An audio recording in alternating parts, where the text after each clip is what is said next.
দর্শকবৃন্দ আসসালামু আলাইকুম। আজকে আমরা আলোচনা করব কিভাবে সুশৃঙ্খল জীবনযাপনের মাধ্যমে ডায়াবেটিস প্রতিরোধ এবং নিয়ন্ত্রণ করা যায়। প্রথমে আমরা দেখি ডায়াবেটিস কি। আমাদের শরীরে ইনসুলিন নামক হরমোনের অভাবে রক্তে গ্লুকোজের মাত্রা বেড়ে গেলে তাকে ডায়াবেটিস বলে। যে কয়টি অসুখ মানুষের দীর্ঘমেয়াদী ভোগান্তির সৃষ্টি করে তার মধ্যে ডায়াবেটিস অন্যতম।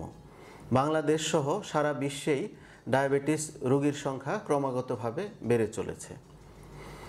এবারে আমরা দেখব যে ডায়াবেটিস হলে আমাদের শরীরে কি কি সমস্যা হয়ে থাকে। ইনসুলিনের অভাব হলে শরীরে শর্করা, আমিষ এবং চর্বি জাতীয় খাবারের বিপাক যথাযথভাবে সংগঠিত হতে পারে না। এতে শরীরের পানি ও ইলেকট্রোলাইটের স্বাভাবিক সমতা বিনষ্ট হয়। দীর্ঘমেয়াদী অনিয়ন্ত্রিত ডায়াবেটিস শরীরে প্রায় প্রতিটি তন্ত্রকেই ক্ষতিগ্রস্ত করে থাকে।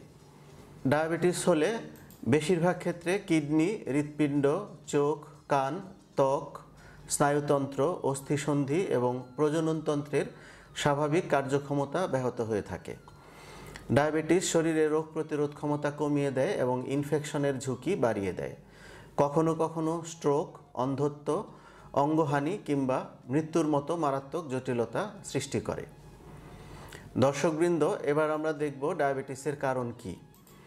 অন্যান্য সংক্রামক রোগের মতো ডায়াবেটিসের সুনির্দিষ্ট কোনো কারণ জানা যায়নি, তবে কিছু বিষয়ের সঙ্গে এর সংশ্লিষ্টতা রয়েছে, যেমন পারিবারিক প্রবণতা, 50 বয়স, অধিক মাত্রায় খাদ্য গ্রহণ, মুটিয়ে যাওয়া, রক্তে ক্ষতিকর চর্বি বেড়ে যাওয়া, গর্ভাবস্থা, অতিরিক্ত মানসিক চাপ, বিষণ্ণতা, কম শারীরিক পরিশ্রম তথা সার্বিক জীবনযাপনের ধরনের সঙ্গে ডায়াবেটিসের নিবিড় যোগসূত্র খুঁজে পাওয়া গিয়েছে। বিশেষ করে মুটিয়ে যাওয়াকে ডায়াবেটিসের অন্যতম কারণ হিসেবে গণ্য করা হয়। অধিক মাত্রায় পিপাসা, ঘন ঘন প্রস্রাব হওয়া, শরীরের ওজন দ্রুত কমে যাওয়া, ক্রমাগতভাবে অতিমাত্রায় ক্লান্তি বোধ করা ডায়াবেটিসের সাধারণ উপসর্গ। কখনো কখনো ডায়াবেটিস থাকা সত্ত্বেও এই উপসর্গগুলো শরীরে নাও থাকতে পারে, এজন্য ডায়াবেটিসকে বলা হয় নীরব ঘাতক। কারো শরীরে যদি ডায়াবেটিসের লক্ষণ থাকে তাহলে তার করণীয় কী? কারো ডায়াবেটিসের লক্ষণ থাকলে কিংবা নিকট আত্মীয়দের মধ্যে কারো ডায়াবেটিস থাকলে রেজিস্টার্ড চিকিৎসকের পরামর্শ মতো ডায়াবেটিস নির্ণয়ে ল্যাবরেটরি পরীক্ষা করাতে হবে। এতে আগে ভাগে ডায়াবেটিস নির্ণয় করে এবং নিয়ন্ত্রণের প্রয়োজনীয় ব্যবস্থা গ্রহণ করে ডায়াবেটিসের মারাত্মক সব জটিলতা এড়ানো সম্ভব হয়। ডায়াবেটিসের চিকিৎসা কি? ডায়াবেটিস স্বল্পকালীন চিকিৎসায় পুরোপুরি সেরে যাওয়ার মতো অসুখ নয়, এটিকে সারা জীবন ধরে নিয়ন্ত্রণে রাখতে হয়। ডায়াবেটিস নিয়ন্ত্রণের নানাবিধ কার্যকরী ব্যবস্থা আছে। ওষুধ ছাড়া নিয়ন্ত্রিত খাদ্য গ্রহণ, শারীরিক পরিশ্রম বা ব্যায়ামই কখনো কখনো ডায়াবেটিস নিয়ন্ত্রণের জন্য যথেষ্ট। এর সাথে কারো প্রয়োজন হয় মুখে খাওয়ার ওষুধ, কারো আবার ইনসুলিন ইনজেকশন এর প্রয়োজন হয়। তবে সকল ক্ষেত্রেই নিয়ন্ত্রিত এবং সুশৃঙ্খল জীবনযাপন আবশ্যক। ডায়াবেটিস হওয়ার আগেই প্রতিরোধ করাটা গুরুত্বপূর্ণ। ডায়াবেটিসের চিকিৎসা ব্যয়বহুল এবং দীর্ঘমেয়াদী, যা বাংলাদেশের মতো উন্নয়নশীল দেশের একটি পরিবারের জন্য অর্থনৈতিক ও সামাজিক বোঝা হয়ে দাঁড়ায়। এ কারণে চিকিৎসার পাশাপাশি এর প্রতিরোধকে অগ্রাধিকার দিতে হবে। ডায়াবেটিসের কারণ, নিয়ন্ত্রণ ব্যবস্থা ও প্রতিরোধে করণীয় সম্পর্কে মানুষের সচেতনতা বৃদ্ধি করতে হবে। কার্যকর স্বাস্থ্য শিক্ষার মাধ্যমে ডায়াবেটিসে আক্রান্ত ব্যক্তিদেরকে স্বাস্থ্যকর খাদ্য গ্রহণ, নিয়মিত শারীরিক পরিশ্রম বা ব্যায়াম, ওজন নিয়ন্ত্রণ তথা সুশৃঙ্খল জীবনযাপনে উদ্বুদ্ধ করতে হবে। এবার আমরা দেখব যে ডায়াবেটিস প্রতিরোধের জন্য সাধারণ মানুষের করণীয় কী।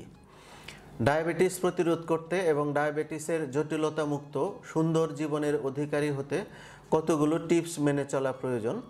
প্রথমেই হচ্ছে নিয়ন্ত্রিত খাদ্য গ্রহণ। আপনার প্রয়োজন অনুযায়ী পরিমিত সুষম খাবার গ্রহণ করুন। অতিরিক্ত লবণ ও চর্বিজাতীয় খাবার যথাসম্ভব পরিহার করুন। প্রতিদিন কিছু পরিমাণ শাকসবজি ও ফলমূল খান। ফাস্টফুড বা কোল্ড ড্রিঙ্কস পরিহার করুন। প্রতিদিন পর্যাপ্ত পরিমাণ বিশুদ্ধ পানি পান করুন। বিভিন্ন আচার অনুষ্ঠানে পরিবেশিত রিচ ফুড যতটা সম্ভব এড়িয়ে চলুন। প্রিয় দর্শক, ডায়াবেটিস প্রতিরোধে কী করণীয় তা জানতে হলে আমাদের পুরো ভিডিওটি দেখুন। ডাক্তার কামরুজ্জামান স্যারকে নিয়ে আমাদের পরবর্তী আয়োজন মানুষের উচ্চ রক্তচাপ নিয়ে। দেখতে হলে চোখ রাখুন অ্যাগ্রোয়েট ইউটিউব চ্যানেলে। ডায়াবেটিস প্রতিরোধের জন্য এরপরে যে বিষয়টি গুরুত্বপূর্ণ সেটি হচ্ছে ওজন নিয়ন্ত্রণ এবং শারীরিকভাবে সচল থাকা। ওজন নিয়ন্ত্রণের চমৎকার একটি উপায় হচ্ছে হাঁটা, তাই কম দূরত্বের জায়গাগুলো হেঁটেই চলাচল করুন। লিফটের বদলে সিঁড়ি ব্যবহার করুন। একটানা অধিক সময় বসে কাজ করবেন না, কাজের ফাঁকে ফাঁকে উঠে দাঁড়ান, একটু পায়চারি করুন। অলসতা দূর করতে সংসারের টুকিটাকি কাজকর্ম নিজেই করুন। সুযোগ থাকলে বাগান করুন, খেলাধুলা করুন, সাঁতার কাটুন। ব্যায়াম কখন কিভাবে করবেন?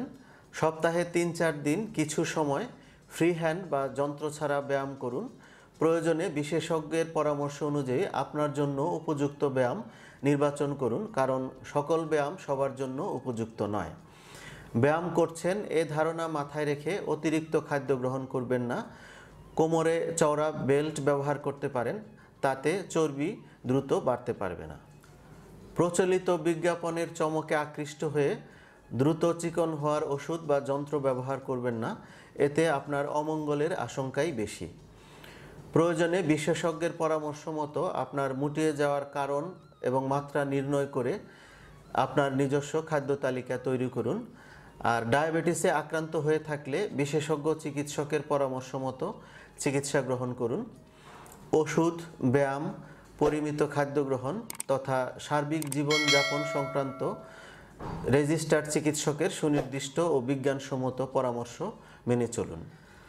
সুপ্রিয় দর্শকবৃন্দ, আপনাদের সবাইকে ধন্যবাদ অ্যাগ্রোয়েট চ্যানেলকে আমাকে আমন্ত্রণ জানানোর জন্য। আল্লাহ হাফেজ।